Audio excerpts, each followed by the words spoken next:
because otherwise nobody will get the juice out Thank of you, it. Angela. Oh, if I had gotten through this and hadn't recorded it, I would have kicked myself. Dang it. Okay. Okay, so we are recording. And we're recording for everybody's benefit, right? And so take fast notes, but I will make sure that this recording is available to you somehow. Okay, so FYI, full disclosure here. But who is that kind of person that actually buys? Some of you do incredible targeting. I mean, if you could just target the people that actually buy, wouldn't that be a lot less expensive? But we thought we would take it one step further. Okay, it's not just targeting that person that actually buys, but that person that when they buy, they commit. Okay, you kind of resonating with that? And for multiple reasons. So we're going to tell you the how and the why part of that. Okay, but before we do that, Angela, can you tell people who is Angela Durrant? Well, good evening from the UK, good morning, good afternoon from wherever you are. I have known Donald for I think we worked out for about 2016, I think. Yeah. We've been in each other's world. So I'm also a musician turned business person. And I was a voice coach. I met Donald at a cusp of change in my career. I think that's the way to start, because I think you don't want to know if I was Mary in the school play or anything. That's a little bit too far down the road. So I met Donald at the cusp of change. I had been running a vocal coaching studio for 10 years, and without my knowing it, and Donald assessed this, I had a skill in sales and marketing myself, but I didn't know it. I'd also managed to pivot my business at the time, and the conversation that I remember having with Donald back in 2016, which came on the back of an Evan Pagan program, I think, was, I don't know what to do. I've worked with thousands of people as a voice coach, but I've got these opportunities on the table, and I've actually just worked with the Ministry of Defence doing high-level advanced presentation skills at senior leadership level, and it literally, and I suddenly earned more in a day than I was in a month of training singers, and I don't know what to do. Do I go in the business direction, or do I stay with my passion as a musician? And Donald's advice at the time was go in the business direction, because he saw what I was clearly capable of doing at that level, that I'd already fallen my feet into it. And then he said, and turn around and and that will pay for your passion. And it was quite a hard decision, because, anybody that's got musical background or musician, I was a top voice coach in the UK, and I let go of 90% of my business and took a leap of faith in another direction, and got a communications sort of training company off the ground pre-COVID by about a year. In that time, I was able to sort of capitalize on that. And in light of Donald's conversation, it's because I understood what I was selling and who was willing to buy, and was able to actually use my skills to create the vehicle that they would actually commit to and buy. Ongoing from that, as you can imagine with COVID, that shut down in the middle of COVID because nobody could actually do anything. And so I pivoted yet again. And this time I understood that I was playing a different game, and this was about scalability. So I also now run something called the Visible Club, which I started in lockdown, and Donald has helped me greatly with, because the Visible Club was my passion to see solopreneurs actually succeed. Whereas I saw many people coming from coaching programs, and they had skills in coaching or consulting from a corporate background, but they did not know how to package and sell themselves in an effective enough way to actually get their business off the ground quickly and succinctly. If we can't actually get it off the ground and get something in the bag within 90 days, we've got a problem. You've got no money in the bank and you can't pay your bills. So I come from that very practical background of being able to understand not just your physical voice, but the metaphorical voice in the marketplace, the message that you have to come out with, and how to actually start to impact your audiences in a way that has people remember you rather than somebody else. And that can actually ring true. And if you know your market and you know who's your buyer, that can be your referral tactic. Right in the middle of this year, out of nowhere, I get a call from Development Bank of Wales, big large organisation, to say, can you've been referred to us by somebody who knew you 8 years ago, can you come and train one of our managers? That's the place that we want to get to as specialists before a scalable business, which is being on the end of somebody else's memory or somebody else's phone to dial, or an email list, so that they see you as the credible, trusted advisor and specialist to come and help their people or them. So that's what Donald has helped me to understand from that conversation we had in 2016. So how do we get to that person that is going to commit? Then they're not just going to buy, they're actually going to commit. Well, I think there's if I just backtrack a minute, I think there's a couple of mistakes that innocently people make, and specialists make this all the time. A friend of mine calls it the expert's curse, which is innocently we go in all enthusiastic going, I know what you all need. Because we've come over the other side of training, of complexity, we've got the answer, and we talk to people and we go, you've got a problem, and we jump in and we go, I know what you need, before we've actually established whether what we are selling in the form that we're selling it is what people want. So there's a couple of different things around a buyer for me that I suddenly understand. And I didn't understand it for a long time. And I tried to help the wrong people, and it always bit me. You've got to understand the difference between somebody that's hungry and starving if you want a committed buyer. So hungry means that they are hungry for development, for change. They've already maybe invested in themselves. They're used to that process, potentially. They have worked through some of their possible anxieties around money and around their own growth as a person or business.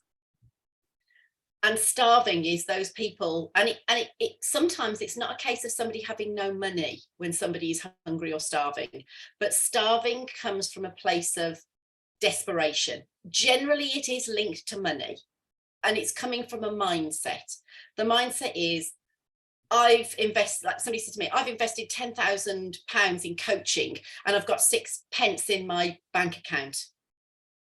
And the assumption is that the coaching hasn't worked. When actually, I know this particular true example was not that the coaching hadn't worked. In fact, the person had earned more in 3 months than this person had ever earned in the year before. So how come at the end of that coaching, she only had 6 pence in her bank account? Because it wasn't about the coaching, and it was about the mentality of how she dealt with her own money, that she ended up with 6p in the bank account, not because the actual process of coaching or the business coaching hadn't worked.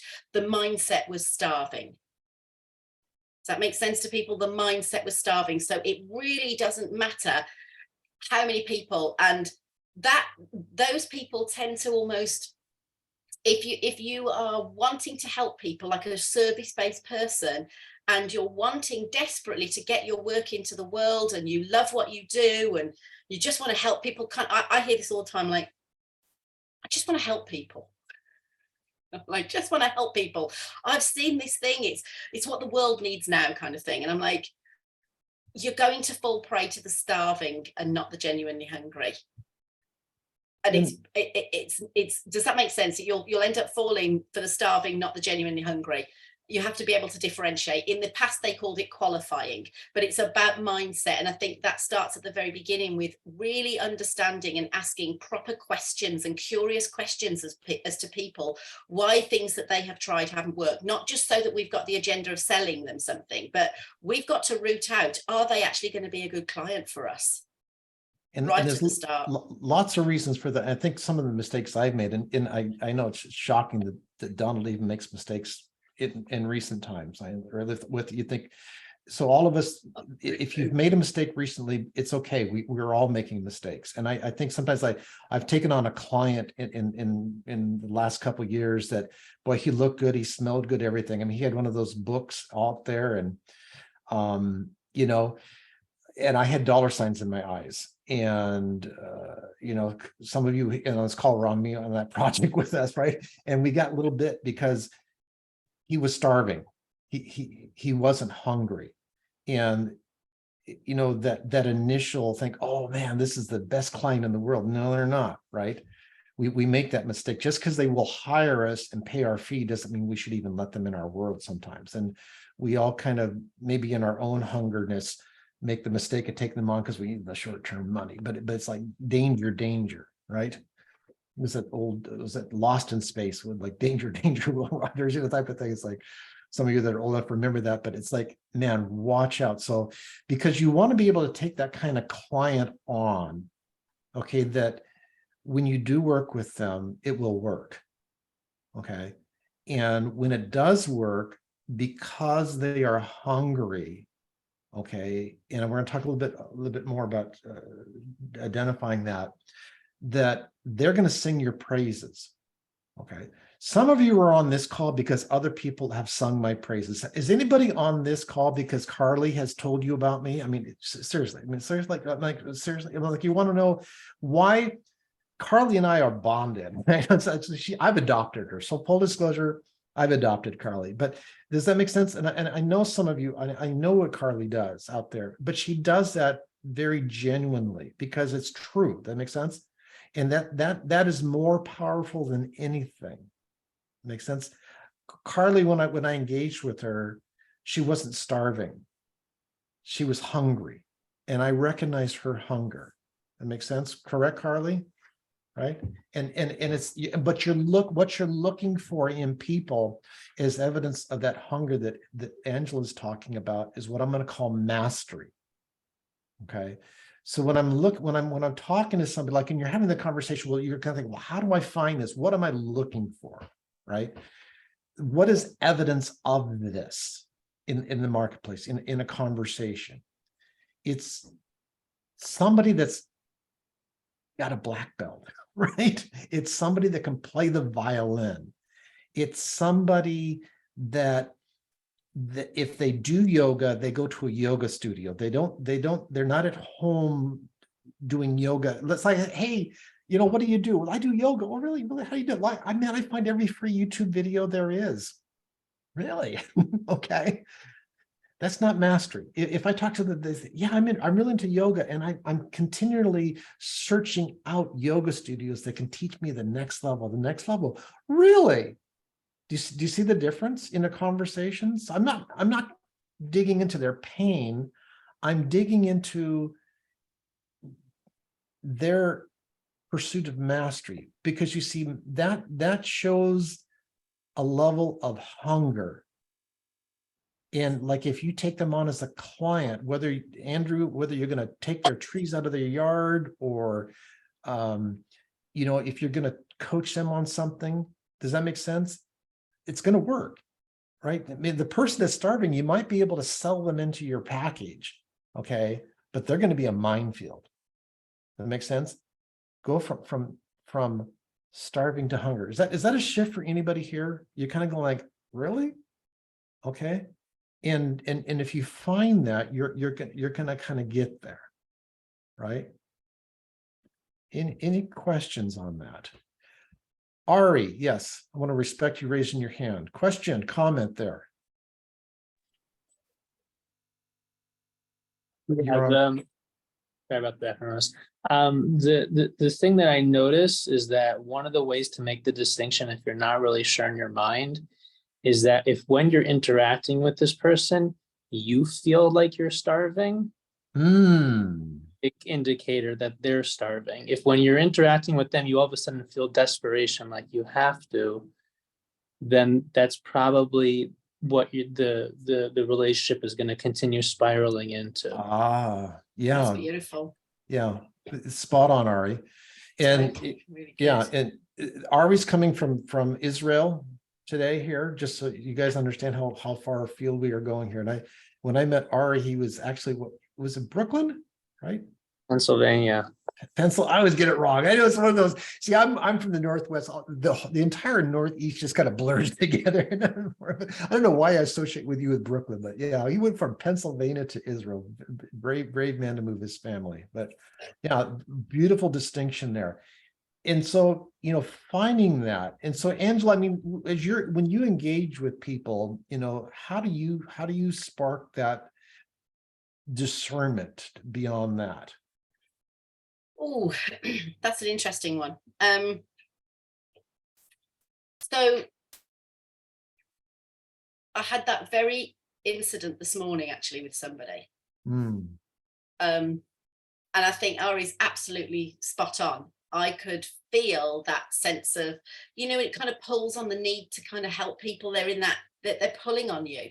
They're almost wanting that sort of top tips from you. Yet and again, some of it's a bit evasive with people. I'm in a conversation with somebody and I'm trying to find out if this person is what I would call a momentum partner. So say for instance, I've gone to a networking meeting, or I've met somebody about a topic that I'm really interested in, or I think could be a collaborative partner or potentially a client, don't know, stay open. And so we meet, we have a conversation, and I'm asking them what they, what do they do? How does their process work? And they're not able to tell me. There's an evasiveness because really they haven't got the clients that they want, and they're not able to tell you succinctly what their process is or how they work or some stories of clients. That stuff is not there for them. It's just not there. And they're dropping around. So I'll give you some examples. Like you'll start to feel confused by the person. You'll kind of feel as if, is it me or is it them? I'm confused. There's a lack of clarity there straight away, which shows that there's an agenda, or there's a fear, or there's a barrier there. Coming from a stage background, one of the things that we used to talk about was pulling down the fourth wall, and I think and it's reminding me of Ari Galper, who talks about sales and around getting to the real truth that somebody's actually talking about and asking those curious questions. So I'm asking this lady some questions. I'm trying to just genuinely find out how she, the things that she's doing, how does she work it, what's her process, how does, what's the results that people come out with. And there's just lots of sort of, I do, there's lots of sort of drawing off at tangents. And that's a red flag to me immediately. When somebody can't answer you with a straight question, there's some issues there. So I I didn't twig. I'm trying, because I've got such a need to understand somebody, to try and kind of help, to try and see where there's some collaboration. But I kept going for quite a while, and I even didn't read the signs myself that this is confusing. There's no calibration. So I would say there is there's no calibration. In other words, you can't fall into connection with somebody where there's a genuine sort of rapport, where there's an understanding, where you can start to take the conversation somewhere between the two of you, because there's evasiveness somewhere. And so the truth is not being told. Your job is to get to the truth. So at the end of it, I could feel that pull, same as Ari said, is like, she needed her message sorted. She was not selling, she didn't have products and packages. She did not know how to sell the thing. And there was a little bit, and I call it the difference between a willingness and a worthiness, right? So for some people, some people have got the starving mentality because they're still dealing with a worthiness issue. In other words, if I put myself out there, how do I get this going? Will somebody be interested in me? So there's still a sense of permission. They haven't given themselves permission to get in the game and have conversations and play out. But there's sometimes a willingness or an unwillingness for people.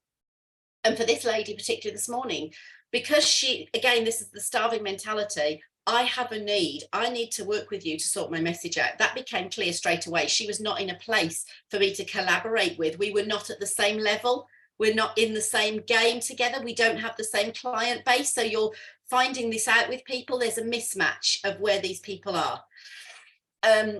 So it's gone from peer to peer or a partnership to actually she could be a potential client. Is she willing to have that conversation? She wasn't willing to have that conversation. The fear of money came up, and on the inside of me there was such a pull. The very old me a long time ago would have said, oh, well, I'll just, I'll do it for free, or I'll swap services, which is often what coaches do all the time. And I could feel that big barrier. There's a big line in the sand, which is like, no, she's in need, but she hasn't gone over the line to choose to be ready. She isn't willing yet. Contrast that with another client I have a conversation with who says, I've been referred to you. We have a conversation. We ascertained straight away that the reason he's not able to get more business out of his BNI group, his networking group, is that nobody really understands what he does as a business coach. And so I talk about, and he's talking about other areas of business. He establishes that, he wants help. He's willing and he's hungry to get help. We're in that conversation. You can feel the energy is collaborative on that. So when I say to him, there's a couple of ways that I can help you. Are you interested in me explaining those? There was an immediate yes. There's no wall. We explain, because I was able to explain the packages that I had and how that would give him the result. He said, this is how I want to go forward. I think this would actually put me in good stead to put this part of my business, completely different energy around it. Starving versus hungry. So you will feel it. He knew he was unclear in his results, but he was willing to unpack the why. He was willing. He didn't have an ultimate worthiness issue going on for him. But when somebody isn't willing, there's generally a real fear going on and a different agenda. And sometimes they just want personal validation, but they want to use a conversation with you as if you're going to give them that Harry Potter magic wand that's going to do it for them. And that's not the truth. And that's the thing that you've got to try and root out with the conversation. So questions are really important at that point. And for you to feel into, is this person either at the level of momentum partner, they have a track record, they have other people, they've got an area that you can collaborate with, or really is there a mismatch, in which case you've now got to lead that conversation to actually ascertain whether they are willing to have a conversation about being your client. Let me give you guys a tactical tool. Anybody want a tactical tool? Okay, the strategy kind of making sense. Is this kind of helping you guys out? Good use of your time? Okay. So let's talk about a tactical tool to deploy for you guys to kind of get there faster. And it's really easy to do. Stop selling. So when you come into a call, take whatever it is you guys do and put it on a shelf.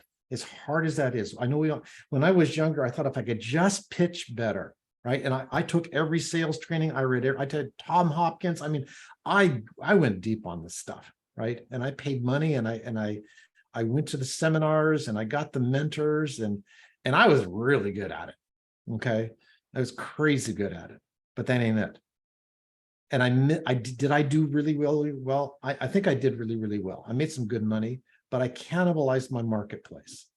And I really didn't build the foundation that really helped me. And so in my 30s, I kind of floundered, okay? Because everything I'd done in my late 20s, going into my 30s was very transactional and it wasn't lasting. I sold people, okay? But when people bought from me, they felt sold to because I did it. I closed like a freight train, right? Now, this served me later on when I got on Chet Holmes' team. I mean, it served me well because Chet says, can you close like a freight train? And I says, man, can I close like a freight train? And I did. And I quickly got on his team and was able to even start training his team because of that. But that ain't it, okay? And God bless Chet. I learned a lot of stuff with him, but there's some other stuff I want to share with you that I've learned since then as well. Take whatever you're selling and put it on the shelf. And some of you guys have heard this from me, but I want to kind of do it in context that we've talked about it today. So when you come into the market, and this even applies to your marketing, seriously, it's not about putting forward your product or service, okay? Put it on the shelf because that energy of wanting to sell that is that starvation that Angela's talking about, okay? You've got to be able to get into the conversation and have a true conversation, a dialogue, to disclose whether they truly are not starving but hungry. Anybody can close, anybody can pitch, anybody can sell, but few can lay the foundations of that selling that turns into a scalable, unstoppable machine.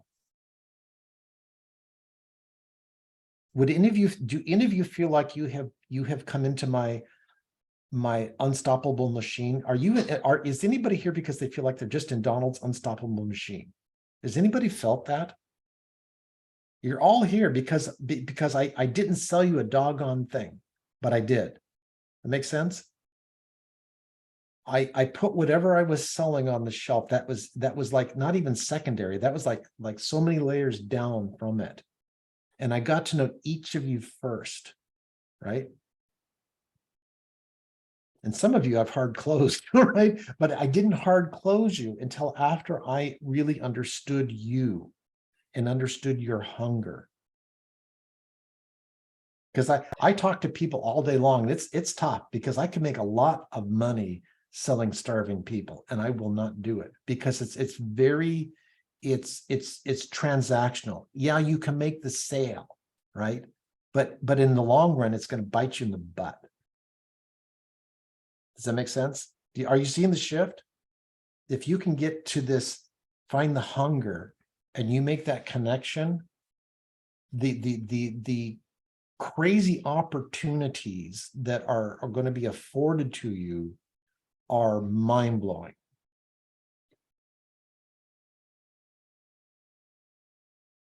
Questions? We got a few more minutes here. Any questions, comments, any clarity that you guys want around? I want to make sure you really understand that.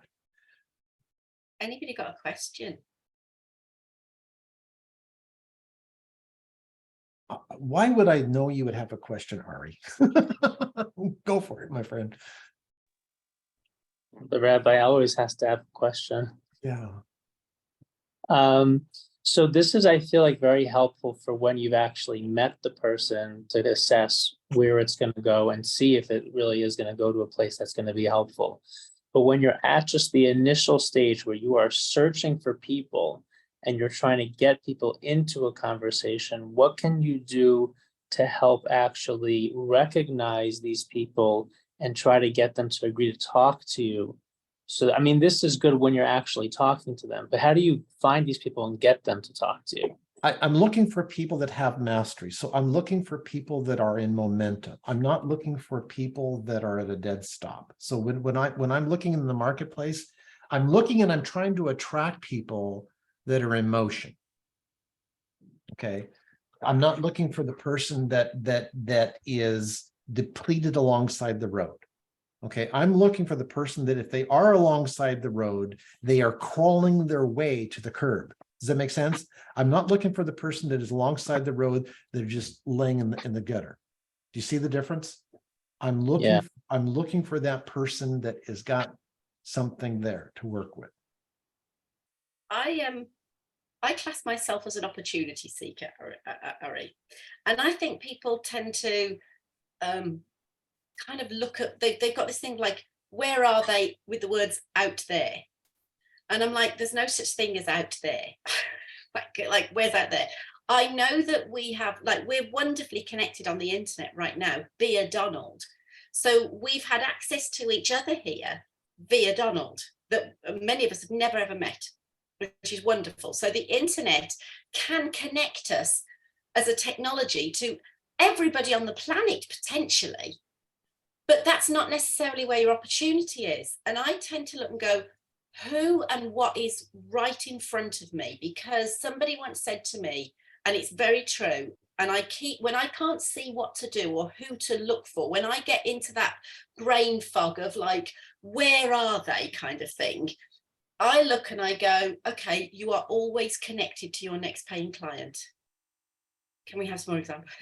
You are always connected to your next paying client. So one of the things that I do in terms of opportunity is the first thing I do is I look at my skill and I go, where's the higher level benefit this? Who is this going to benefit? My skills and my experience, which industry, which market? If you imagine that you've got a mansion in front of you and you've got like say 20 rooms and they could be 20 different industries. Now, you can't go into 20 different industries straight at once, which is why your messaging has to work. But you could decide to go, all the way up the stairs and into a back room to find one particular type of person, but it's going to take you quite a bit of walking to get there. So you've got to know how far it's going to take you to get to certain people. But there's people right in front of you right now, like you are connected to your next paying client. So if I'm connected to my next paying client, and in case you are, if I'll give you an example. Somebody said, Ruby said, like, can you have some examples? So, well, I don't know what to say in your situation unless I know it, but I'll give you an example of mine right now. I'm looking to get back into some corporate stuff, for instance.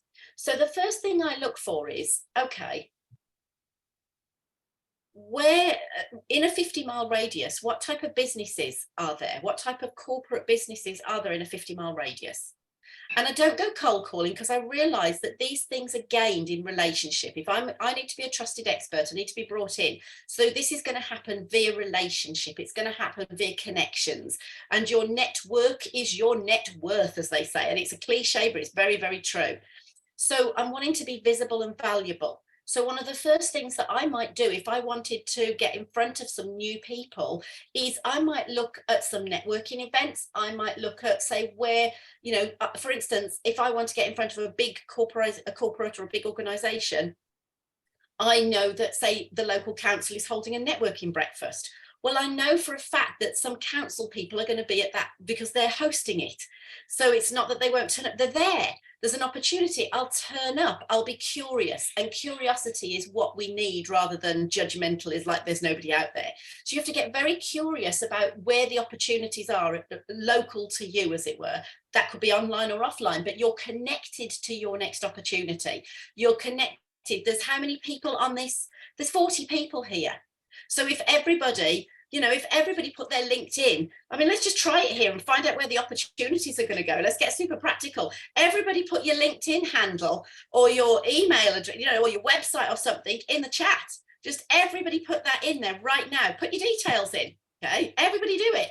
And as soon as everybody has put all their details in, okay, and particularly things like LinkedIn are fantastic if you are, or your Facebook profile or whatever it is, so that we can connect with you, we can get in your sort of DM, etc. We can say, do a connect, we can check each other out, we can find out what we're doing, we can make new connections. You have zero idea what's going to come from a conversation with one of the 40 odd people that are in this place right now. Okay, you know, so we have to start thinking creatively as to who we are connected to. And from that connection, you have a conversation, an open conversation. You're looking for peer-to-peer, you're looking for potential clients. But the idea is, where the level are they? Are they willing? Are they starving? Are they open? You know, where are they? And from that point on, you might find that it's not a now conversation, it's a not yet, it's an immediate. I can absolutely guarantee you that one of these people that you could connect with from this conversation right now has a potential client in their network that you would probably be brilliant at serving. But they don't know you and you don't know them because you haven't created those connections and those conversations yet. So, and the way to do it is, as soon as there's everybody going in there, like keep going, keep putting them in there. And then those 3 dots at the bottom that say save chat, you click those and you download this. And here's the biggest thing that people don't do afterwards. They come out from an event like this and go, well, that was lovely. Then we turn on Netflix and we forget our name. Totally forget our name. Here's what you do next. You take every single person there and you connect with every single person. And you say, you know, can I check your stuff out? And you start stalking a few of them and you start finding a way of having a one-to-one Zoom with them, and you find out who's in their client base and who's in their network. And you literally, the ripple effects go out. That is the way to create conversations and opportunities.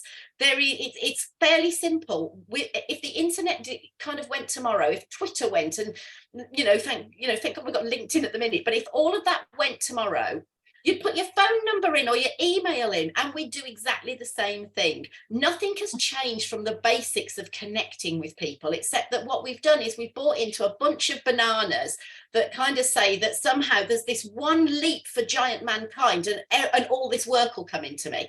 You have to establish, it's not just who you know, it's who knows you.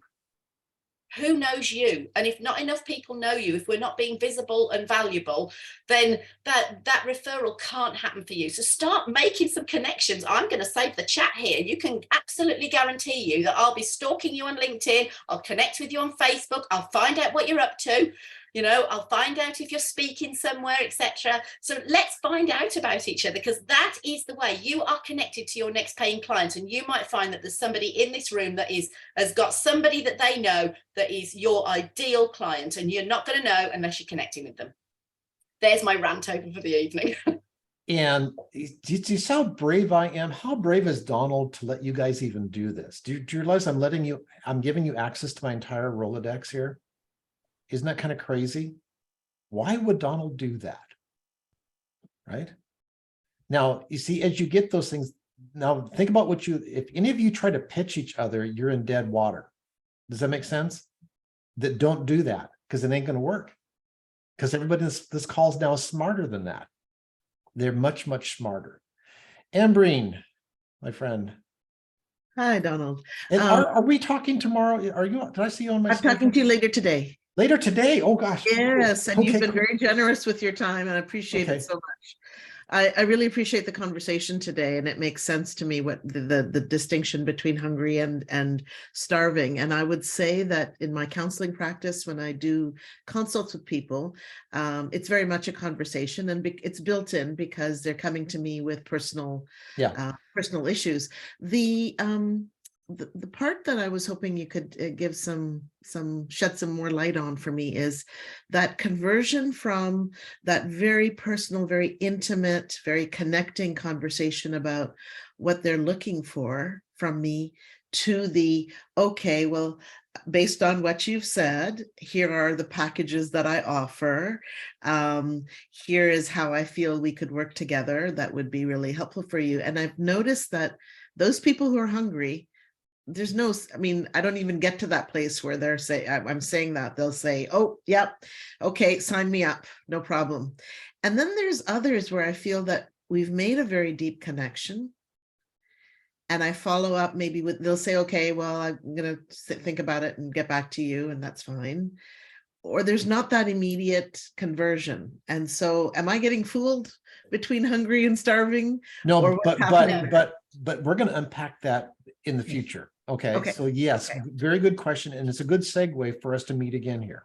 Okay. Yeah, There is. absolutely. But I'm not going to answer that in 30 seconds. Ain't going to happen. Hello. Good question. Hello. Halo. Hi. Halo. Oh, that's right. Oh, and I knew that the minute I said, as I'm saying, like, that's right. Thank you. Thank you. As was just you have wondering. corrected me before. I was just wondering, I told you I was building a quiz, and I'm wondering if I could put some qualifying questions to that effect in the quiz.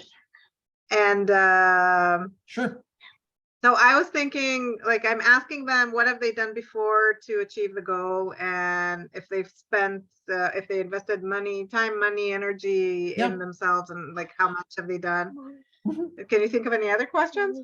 What else have you done? It's just what else? It's what else? It's like tell me more. Tell me more. Tell me more. Well, it's a quiz. It's not really. It doesn't have open-ended questions. So quizzes are limited. So conversations are where it's at, my friend. So quizzes that lead to conversations. Okay. Yeah, Chris. Mr. Chris, ready?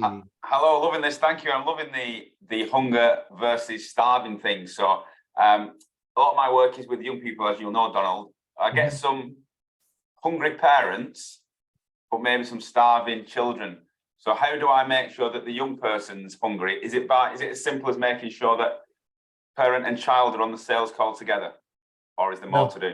No, not necessarily. That's a special, and they're going, I'm not going to unpack that in 30 seconds, but there's still the evidence is there. You know, what else have they done? Right?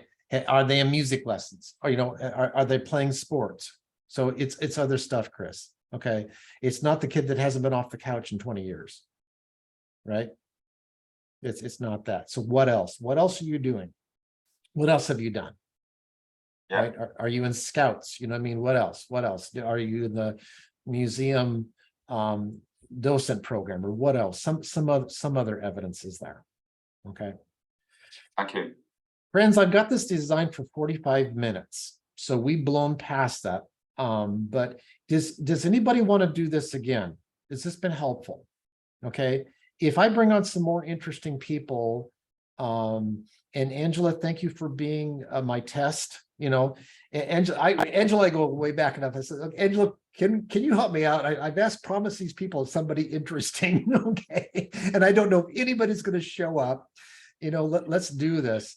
And some of you on this call are all of you on this call are my interesting people. So email me if you think you're interesting enough to maybe next week or in a future week. I've got my own thoughts and stuff like that. There on this call here are some absolute rock stars, and on this call are some, when it comes to, it'll blow you away who's on this call. It's just, I'm going to tell you. So you don't all know each other, but I will tell you, and all of you are rock stars. I consider all you rock stars to even get an invite to this thing. Okay. But there's some people on this call that I think are just going to blow your mind. Okay.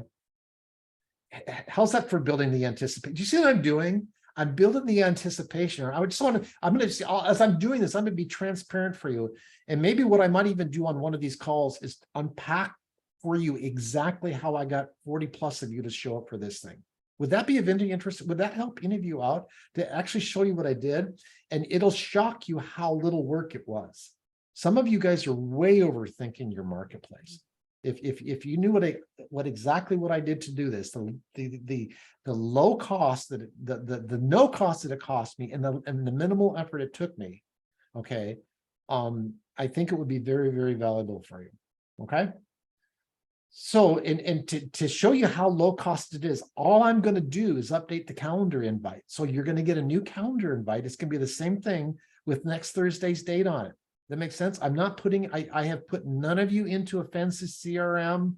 None of this is a big, fancy, complicated funnel. Okay.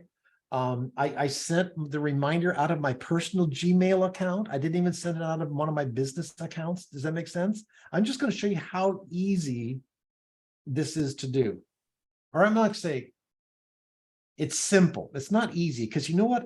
It's picking up your foot and taking the next step is the big part. Okay, my friends. Till next Thursday.